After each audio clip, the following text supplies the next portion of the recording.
नमस्कार, मी देवयानी. स्वागत आहे तुमचं स्वाद महादेव का या कुकिंग चॅनलवर. आज आपण उन्हाळ्यात खाण्यासाठी शरीराला थंडावा देण्यासाठी हिरव्या मुगाचे लाडू करणार आहोत. या लाडूमध्ये न साधी साखर वापरणार आहोत, ना गूळ वापरणार आहोत. आपण कमी साहित्यामध्येच हे लाडू तयार करणार आहोत.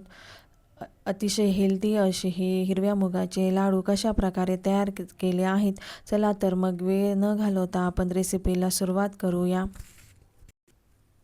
मी इथे 1 वाटी हिरवे मूग घेतलेले आहे. त्याच वाटीच्या 1/4 भाग एवढी खडी साखर घेतलेली आहे. एक छोटी वाटी अर्धी वाटी तूप घेतलेलं आहे. काही काजू बदाम घेतलेले आहेत आणि वेलची पूड घेतलेली आहेत. मी इथे जाड बुडाच्या कढईमध्ये ते मूग टाकून घेतलेले आहे. हे मूग मी ओल्या कपड्याने स्वच्छ पुसून घेतले होते. तुम्ही स्वच्छ धुवून ते उन्हात वाळवून मग तुम्ही हे गरम करू शकता. इथे आपल्याला मीडियम फ्लेमवर 6 ते 7 मिनटं हिरवे मूग चांगले भाजून घ्यायचे आहे. असे खरपूस असे भाजून घ्यायचे आहे. तुम्ही बघू शकता आपले हिरवे मूग 5 ते 6 मिनटांत छान असे भाजून झालेले आहे. ते परातीत काढून थंड करून घेतले. तोपर्यंत मी मिक्सरच्या भांड्यामध्ये ती खडी साखर बारीक करून घेणार आहे. त्या खडी साखरेचे तुकडे छोटे आहेत, त्यामुळे मिक्सरमध्ये व्यवस्थित ग्राइंड होतात. तुम्ही बघू शकता खडी साखर चांगल्या प्रकारे बारीक झालेली आहे. आता मी ते एका वाटीत काढून घेते. आता त्याच मिक्सरच्या भांड्यामध्ये आपण ते मूग थंड झाले आहे, आता ते वाटून घेणार आहेत.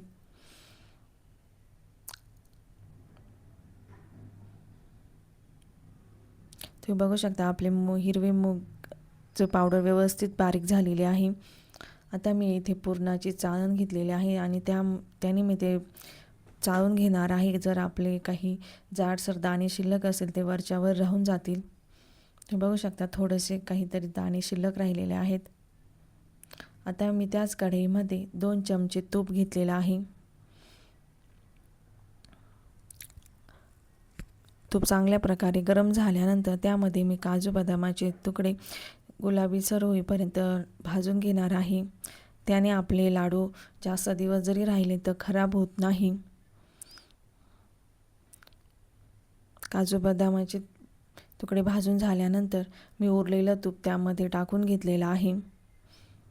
आता त्यामध्ये जे आपण मुगाची पावडर तयार करून घेतली होती, पीठ तयार करून घेतलं होतं, ते टाकून व्यवस्थित भाजून घ्यायचं आहे. परत एकदा आपण अगोदर मूग चांगल्या प्रकारे भाजून घेतले होते, त्यामुळे आपल्याला हे तूप टाकल्यानंतर जास्त वेळ लागत नाही. फक्त आपल्याला तूप सुटेपर्यंत व्यवस्थित भाजून घ्यायचे आहे. तुम्ही बघू शकता आपल्याला त्या पिठाला चांगलं तूप सुटलेलं आहे. आता आपण हे मिश्रण परातीत काढून घेऊ. आता त्याच कढईमध्ये मी थोडीशी खसखसही भाजून घेणार आहे. मी खसखस 1च चमचा घेतलेली आहे, जास्त घेतलेली नाही. आता त्यामध्ये 1 चमचा वेलची पूड टाकून घेतलेले आहे. जे काजू बदामाचे तुकडे आपण तुपामध्ये भाजून घेतले होते ते त्यात टाकलेले आहे. आता मी इथे खडी साखरेचा सगळा वापर करणार नाही आहे. जेवढे आवश्यक असेल तेवढीच टाकून घेणार आहे. इथे मला अर्धी खडी साखरेची पावडर लागलेली आहे. तर ते सर्व मिश्रण एकत्र करून घ्यायचं आहे. हे लाडू गरम असतानाच भांडून घ्यायचे आहे. थंड झाल्यानंतर ते बांधल्या जात नाही. गरम असतानाच पटपट ते लाडू वळून घ्यायचे आहे. तुम्ही बघू शकता आपले लाडू किती छान प्रकारे वळले जात आहे. अशा प्रकारे सर्व लाडू बांधून घेणार आहेत. हे खाण्यासाठी खूप चविष्ट असतात आणि शरीराला उन्हाळ्यात थंडावा देतात. त्यामुळे तुम्ही ही लाडूची रेसिपी नक्की ट्राय करा. तुम्ही बघू शकता आपले सर्व हिरव्या मुगाचे लाडू बांधून झालेले आहेत. 1 वाटी मुगामध्ये 20 ते 22 लाडू इथे बांधून झालेले आहेत.